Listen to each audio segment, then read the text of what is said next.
Hi, I'm Steelfur, and this is another episode of Steelfur Speaks. I feel like it's been a pretty quiet one in the last week for Fab. Obviously, you know, this episode is primarily a news episode, and we do try and sort of keep up to date with what's coming and going. Obviously, not a quiet time for the people in Manila playing in the calling there.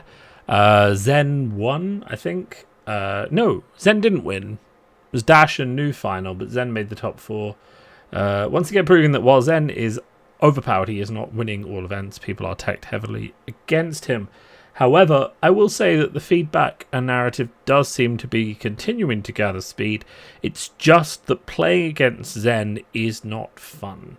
So one of the topics we're going to talk about today is, whether or not Aggro really has a true place in Fab, because in order for Aggro to be good enough to beat powered up control decks like New and things like that, even to have a hope, it needs to be suitably pushy. But without, of course, the ability to be suitably pushy on big turns, if you give the deck the ability to be suitably pushy on big turns, you of course bring in the risk that it is going to draw those turns spontaneously, early, or without setup, because that's how random decks work, right? I mean, you're shuffling your deck, and sometimes you require setup, and sometimes you draw what you need to do, and you go over the top and you smash face. So I think that's a valid point just to think about, within the realms of Fab, because someone can only say block or take a certain amount of damage every turn. When you have those aggro decks that draw power cards, they can kind of go over. What else are we going to talk about this week? Obviously, we've got armories, we've got skirmishes coming up, a bit of blitz. I'm still not fond of the blitz format, but I will probably play in some of my local events and see if I can get myself a blaze. And then, of course, we have this whole 5th anniversary announcement pack thing, which I want to discuss for a little bit, because I do really think it's a misstep. So some more thoughts on that sort of closer to the end. Then, of course, a bit of a real life update, as I always like to give to people closer to the end of my episodes, talk about what I'm doing and what's been happening and things that are going on. Let's start off with just a bit of light news. Obviously, we've got a bit of lore about Kassai being the champion, which is cool. So they took the players' wins and turned it into an article where Kassai wins, which I think is fantastic. I really like to see this player-driven narrative stuff. I've liked it in other games, and I like it in this game. Kassai doing really well on the Bloody Sands, and of course that ties to... it should be here somewhere, but of course LSS have done the article where they have announced that Kassai has won the Deathmatch. As we said, whoever gets the most wins with a heavy hero in the last ProQuest season, or draft season, I can't remember, I think it was ProQuest draft season, was going to get this special Command and Conquer. There's been a lot of memes that it says Command and Conquer with an ampersand. That's an ampersand for those of you who aren't literary nerds. Instead of an and, it is in fact a different word. Do not try your luck. It is not a different word. These are not different cards. This is still Command and Conquer, same legality as the other one. But it does have pretty cool art, and there's really not going to be actually that many of them announced, so it's kind of fitting that it got announced during Collector's Week. There's going to be a couple hundred of these, if that, worldwide, so it's going to be quite a sought-after alt art. Pretty cool thing to do, pretty cool thing to let the players decide who is the hero. So actually we could see if the final standings here, only 58 arena points. There will be 58 of this card in the world. That is a pretty rare card. So this is probably one of the rarest cards in Fab now, being given out to everyone who won one of those 58 points with Kassai. Good luck to you. Unfortunately, it became a bit of a self-defeating prophecy, because as we got closer to the end of the series, people were essentially forcing Kassai to try and win one of these tokens, which meant that Kassai won... Sorry, not tokens, one of these cards, which meant that Kassai won less than she potentially could have because of that context. So it actually became harder to win, to draft and win with Kassai, as it became apparent that she was winning, because a lot of people were trying to force her to get on those points. So... Ooh, yawning just coming over me all of a sudden. Really sorry. Been very tired recently because I got a new dog and it's been kind of tiring me out a lot. She is cute. There were pics in the last episode. There will be more pics. There might be a dog cam at some point when I'm recording these episodes. But, you know, it just proves that if they ever do this again, the correct answer is to pick the hero that you think is going to win and get the points in as early as possible before them winning becomes apparent. Or, of course, just get a point with all of the heroes, right? You know, I think it was clear which ones were the stronger ones in draft, though Olympia did become more popular in draft closer to the end of that meta. But, you know, if you had a point on Kassai and KO, you would have been laughing because you were going to win regardless. So get your points in early, get your points in often. I think this is a great thing to do in the future to encourage participation, to give a bit of a reward. But I would also like to see this card, you know, again, we're talking about consumer advocacy. We're talking about granting more people access to this card. I just think 58 people isn't enough to celebrate a card with art like this. I get that it's a prize, but I would also like to see it available more broadly, whether that's in judge packs or some other way of getting it out to the people, so that people can celebrate Kassai's victory and celebrate this piece of art. And also any movement on that front would also help bring the price of Command & Conquer down. It does continue to creep up. Some things are needing to redress. Of course, that brings a nice segue to talk about the 5th anniversary pack. Because a lot of people are speculating that there will be things like Command & Conquer in there. It is important to understand that as far as I know, there's only going to be a set number of these packs given out, because in order to get one, you have to register for a specific side event. At Worlds, there might be more than one side event, I'll need to check. But some of those side events have a 1,000-player cap, so there will only be a certain number of these 5th anniversary packs going around. And as there is a lot of sort of misconceptions and things like that going around about that, where the packs are going to be available, it has been confirmed multiple times by LSS, both in the original announcement and in subsequent announcements, that those packs are only going to be available at the World Championships in Osaka. So these are the 5th anniversary packs that are coming out. They were announced in the... I don't think it's on here. I think it's on YouTube. They were announced in the keynote speech at Pro Tour in... Where was the last Pro Tour? Pro Tour. Amsterdam. And it was announced they were Osaka event only exclusive.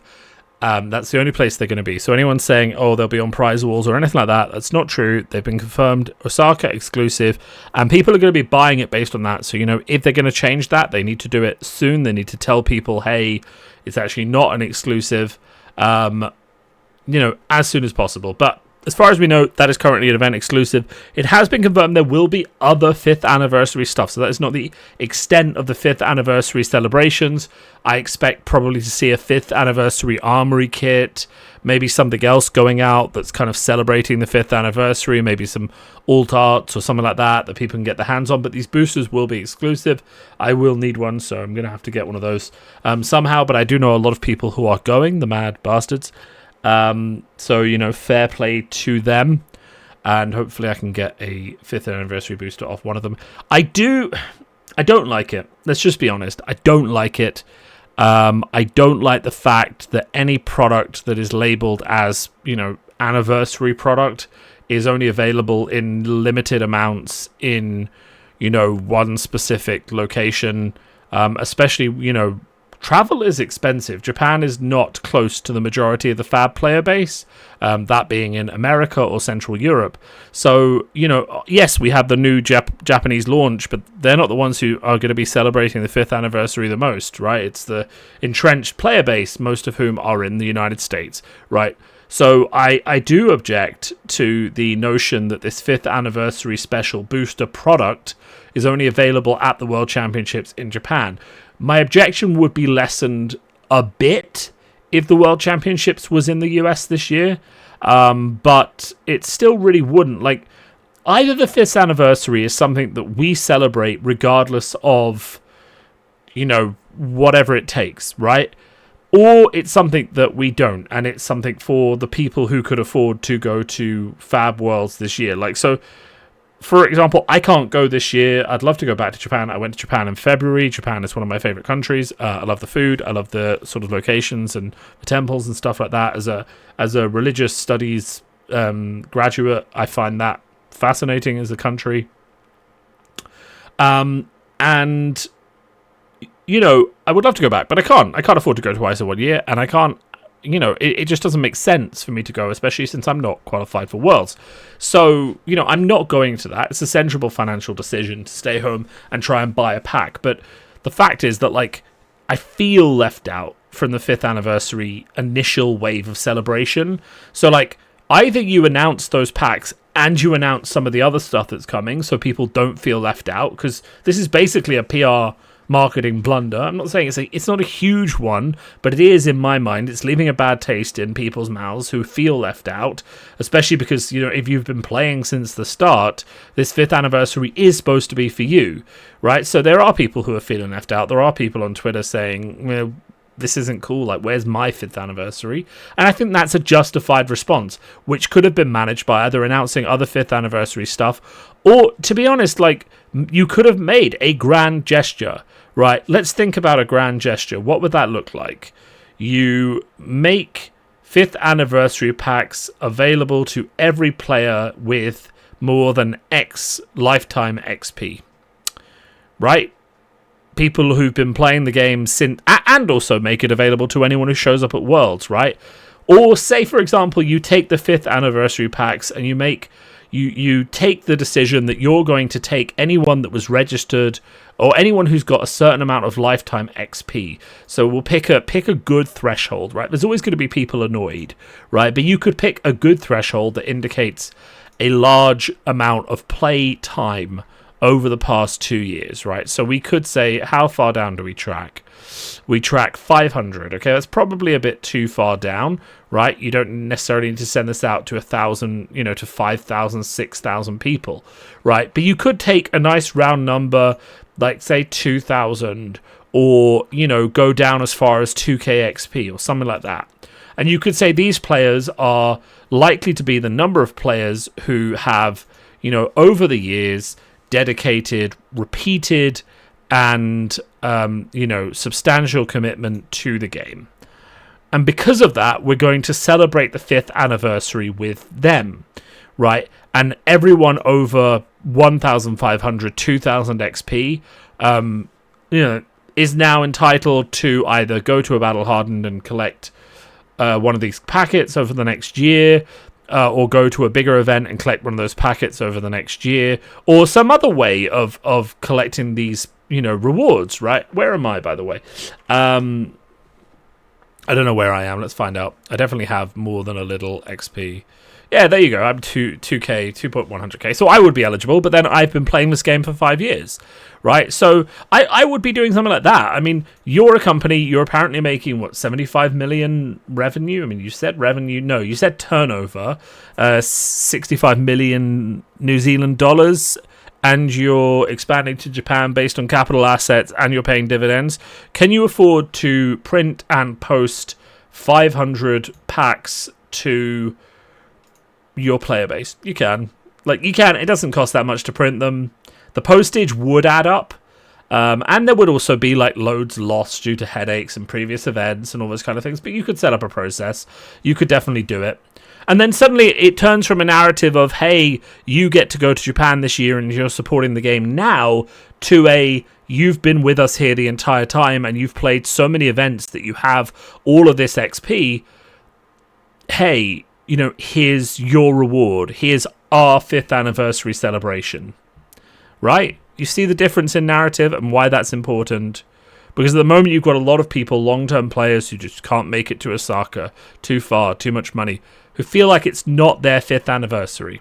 And you haven't yet told them what's going to make it their 5th anniversary. And we'll review that when you do, and we'll try and decide if that makes us feel included. But right now, you're kind of missing. You're kind of missing with your 5th anniversary product. You're kind of saying, hey, this is for people who are playing now, who are playing at our highest event now, but it's not necessarily for the long-term players who actually have earned that 5th anniversary experience with you, right? So there you go. And that's my thoughts. I mean, I have 2k lifetime experience. I would love my lifetime experience to mean something. Obviously, I'm not anywhere near the top of the lifetime experience leaderboard. That's, some proper sweats who have 4 times my amount of XP, and fair play to them. You know, but I have played a lot, and I think that should mean something. And I think that when it comes to things like 5th anniversary, that's when it should count. Like, my lifetime XP should not get me into a Pro Tour or into a Calling or into Worlds or even into Nats in my championships, right? I should have to earn that place. But when we're talking about anniversary celebrations or memorial celebrations, those kind of things, that's exactly when things like Lifetime XP should start to matter. And in fact, I've said this before, but I would love to have some XP milestone rewards. I think that every 1,000 XP you get should get you an exclusive promo or card that you should be able to redeem, or like a resource tracker or a challenge coin or something, and you can go to a Calling or a Battle Hardened and you can collect it. So that way Kelvin and what's the other name, Eugene, I've met Eugene, very nice guy, I think I probably met Kelvin probably at some point as well, can go to a Calling and be one of the only 2 people in the world that have this 8k XP resource tracker that's like plated platinum or something. Like, we need to be thinking about how we engage people and reward them. And okay, playing the game is rewarding in and of itself to an extent, but you know, why not do more? So that's my feelings on the 5th anniversary. I feel like it's a big miss. I feel like there's a lot of negative sentiment about it. Also positive sentiment, people think it's cool. And also, you know, it's precisely because people think it's cool that they want it for themselves, right? So, you know, that's a factor, right? If people didn't think it was cool, they wouldn't want it for themselves, so that wouldn't be causing all of these problems. We've got the Armory Kits, we've got more of these dual cards coming cold foil, which is quite interesting. The cold foils not being in the set, but I think it's really cool that they're there. Also, like, if Vaporize and Shock is in there, it's kind of as a one-off. It's kind of implied that that's maybe a Majestic. So is this our first Majestic cold foil being given out in an Armory Kit? That's pretty cool. Electrostatic Discharge. The art on all these cards is fire. I really love it. We know the foiling is going to be great, so that's pretty exciting. Playmat's alright. Aura's not for me. Like, there's too much, like, I've deliberately positioned this. Like, it's too much like cartoon, like tits and ass drawing, you know, like I've deliberately positioned this so that she's both facing away and facing the camera in that classic sort of like, you know, I think it's semi-cringe drawing that some, you know, superhero comics are notable for. Like, her back is, I don't know what's happening with her back, but it's like weird and no one poses like this. I don't know what to say. I just don't. The more I've grown up, like the more I've started to dislike this sort of positioning. It seems like gratuitous and just unpleasant. And she's kind of got that manic dream girl like vibes, and I just feel like she's a bit, I don't know. The art of Aura doesn't really vibe with me. It's not earthy enough. It's not cool enough. And I don't like the way she's drawn. Personally, like, the quality of the art's still good, but the posing and everything like that kind of bothers me. So not big on the playmat, but the rest is fine. Okay, so then, you know, we kind of get to the meat of the last topic, which is, of course, the Zen win, continued win. And, of course, I mean, if you go to Fab Twitter, which we won't, because we can. I mean, we can open Fab Twitter. I have Fab Twitter all the time. You know, and we can, wow, there's a bit of Star Wars Unlimited Twitter sneaking in there. It's Tyler Parrott, one of the designers of that game. Bit of altered Twitter, Monster Hunter Twitter. Okay, where's the Fab Twitter? Lazy world building, that's not what we're going for. We're trying to get like hating. Where's the Zen hate? Especially with Zen and Blaze around, there's little room for any interaction in Blitz. Yeah, that's true. Well, Blitz is a terrible format, and I keep saying that. It's too powerful, and the low life just makes it too quick. You get blown out too easily with little chance for mistakes. We've had that discussion so many times. Let's not get in there, right? This is clickbait, Mr. Dice Commando. I like you, but that's bait. Okay, I mean, okay, he originally wanted snakes on that. Do we have any actual Zen hate? Take time and ban something in Zen. No, let Zen Living Legend. Okay, that's a bit fine. Okay, well, I mean, someone's counterplayed Zen by getting a 6 power cast bones on turn 1. There's variants on every side, which is hilarious. The more I touch grass, the less I want to be a content creator. Okay. I'm sure. I mean, I don't want to touch grass, the less I be a content creator. I mean, look, you guys know why I make content. I make content because I think that consumers need an actual voice in the game. I think people need to talk about decisions that are made and whether they're good or bad. We can talk about, how good the game is and stuff like that. We know Zen is powerful, and all those other kind of things. We know where the meta currently stands in terms of Zen and counter Zen gameplay. So, I don't really need to go into it. What I will say is that this interesting thought, and I think this is an interesting thought, is that we've got a finely tuned... This is one of my questions for the viewers for the week, is we've got this finely tuned aggro deck, which, in order to beat the defensive power of decks that can do, 16 block in a turn, plus the other stuff that they do, in the face of that, you need to be able to put out 25, 6, damage five times a game, right? So I need to be able to go above 20 damage on average 5 times a game. And in order to do that, I'm going to have to take damage. So if I take 4 damage for that turn, then okay, I've taken 20 damage. But on average, I'm going to take 6, which means I'm taking, 30 damage to do my 25 damage a turn, right? And if they're only blocking 16 a turn, I will win in that scenario. But that's not really what happens. What happens is, my opponent pushes a lot of damage. My opponent, sends a lot of damage back in my way, my direction. And let's make this a little bit bigger. And I need to be able to, in order to beat the opponent that is defending massive amounts every turn, put out more than that on some turns in order to win the game, right? So if they can block 16, 20 damage a turn, even if it's more some turns, less some turns with all their armor and that kind of stuff, then I need to be able to go above that consistently 2-3 times a game in order to actually close the game out. And with the level of control that is presented by heroes like Nu, for example, that's not really enough to just be like, well, if you spend all game setting up, you're going to get that turn, right? Because the reality is, if you spend all game setting up and it's obvious that you're setting up, they will just counter that turn specifically when they see that you set up. So you need to be able to pop off a little bit. You get what I'm getting at? Like, aggro needs to be able to pop off a little bit and needs to be able to have these big turns, or it can't fit in Fab.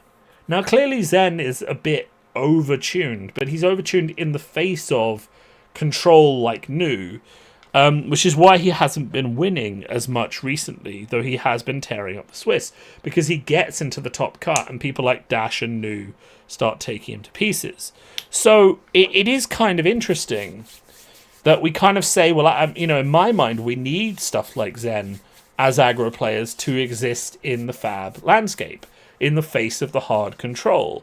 But what it really does, which is kind of interesting, and I think where the problem lies, is that there's a load of those mid-tier decks that could potentially put up a good game into the controlier decks, but can't beat Zen. And that's kind of been the problem this entire time. It's not necessarily been how good Zen is.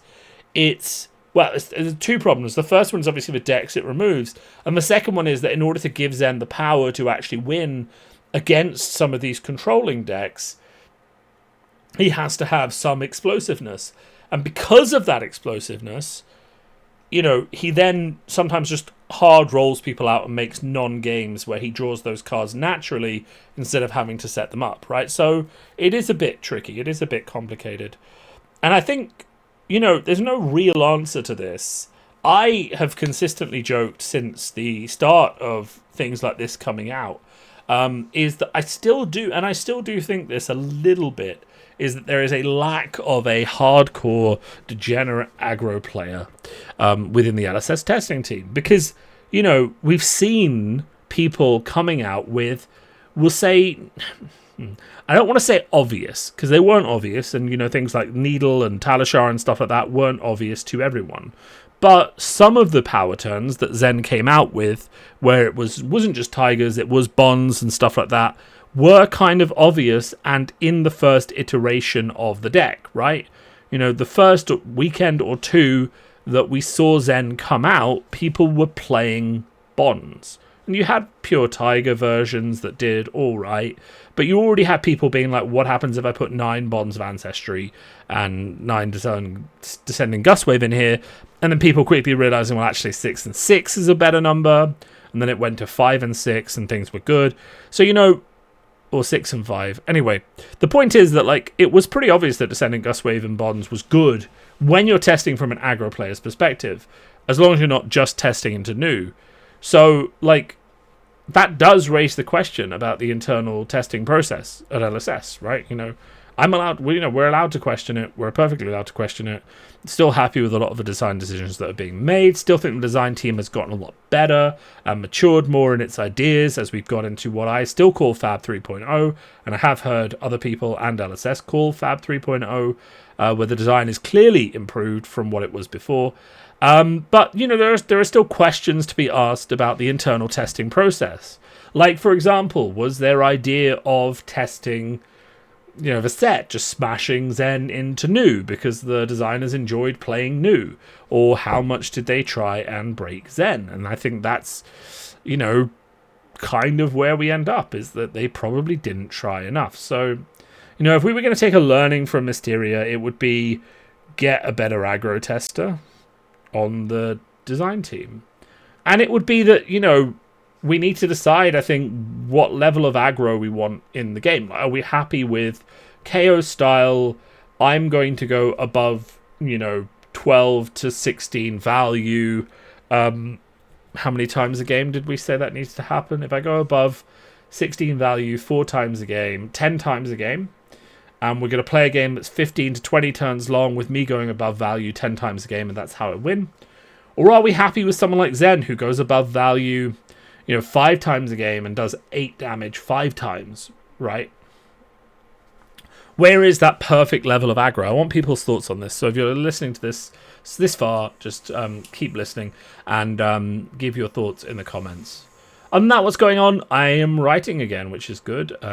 Slowly but surely. So there will be more chapters of The Flow's Choice. I know some people did read it. I will finish it this year. I have committed to myself and to the world to finish that this year, and I will do. I've done 8, so we have 13 chapters left. So we will be finishing it this year. I'm determined. That gives me 2 chapters a month, which is doable. It's more than doable by the end of the year. I'm playing Fab. I'm also giving Altered a try. I have Altered. That's pretty fun. I sold out of Star Wars Unlimited. I still have a few cards, but I just don't have the time, nor the will, nor the energy to play it. It kind of got boring after a while. The set 2 mechanics didn't excite me. The back and forth nature of the game, and also, like, it just felt like very power swingy to certain cards that were, like, costed weirdly. The balance kind of seems to be a bit awry. I am interested in getting back into Lorcana. I've been hearing good things about the latest set, so I might be giving that a try soon. I haven't really made up my mind yet, but we're kind of working things out, and we'll see if we can if we want to. Obviously, I expect Rosetta to cost me a bit of money with all of those Earth Marvels that have come just after the Japanese Marvels that I had to have. So that's it. Otherwise, I am saving money because I am entering what most people do around my age, which is house buying mode. So I am saving money. And I also just got a dog. So I'm saving money and spending time with my dog. Other than that, playing a lot of Path of Exile, gearing up for the War Within World of Warcraft launch on Thursday, because I have early access, because I'm a simp for Warcraft. I also cleared Dawn Trail and Final Fantasy. Also, I've been watching Preach Gaming on Twitch for like 8 years. I've been subbed to him for years. I went to his fan convention in Manchester last week. I didn't know anyone there, just rocked up, and it was really fun. Yeah, there was about 300 people there. There was a bit of a show. There was a community day. There was a 5v5 gaming tournament that I was in. We won 2 rounds out of 4, so we didn't win, but we did all right.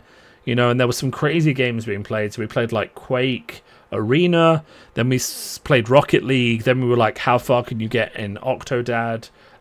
Played a bit of Nidhogg. There was also some game called Drop Kick or something. I don't know. While all the while people are trying to set high scores for prizes in Star Fox 64, Wii Bowling, and Trix TRMC or whatever it's called, the mountain biking Trix game. And there's like a racing car simulator, and there's loads of stuff. It was really fun. Also Warhammer painting and stuff like that going on from the side. It was a really good event. I had a really great time. I was drinking for like 3 days. Yeah, it was a good holiday. So that's where I was last week. That's why there wasn't a video last week. We are getting back to our 1 a week schedule. You know, I'd like to reach, at least episode 40 by of season 2 by the end of this year, so we can move on to season 3 next year. Or I'll keep season 2. I haven't really decided. Some people just like add every year, add on the numbers until they get to like episode 100 or whatever. I just like to trim it down. And here we are. Things are going really well. I've enjoyed a lot of Fab recently. Haven't been playing as much, but I have been watching a lot of it. A lot of other card games. I just got a recent shipment as well. Last thing, I realized there were like promo packs for Terraforming Mars that I didn't own from all the different like convention seasons. So I've just gone ahead and bought 2021, 2022, etc. because I didn't own them. So now I do. I also have my Terraforming Mars new expansions coming out. The new board and stuff like that should be coming soon. It's the last Kickstarter that I backed aside from Altered, so once that comes I'm in the clear on Kickstarters too. So that's what's been going on. What's been going on with you? Feel free to post in the comments below if you've got any gaming news and things like that. I'm going to go back to Path of Exile now, but have a good one. I'll talk to you all soon.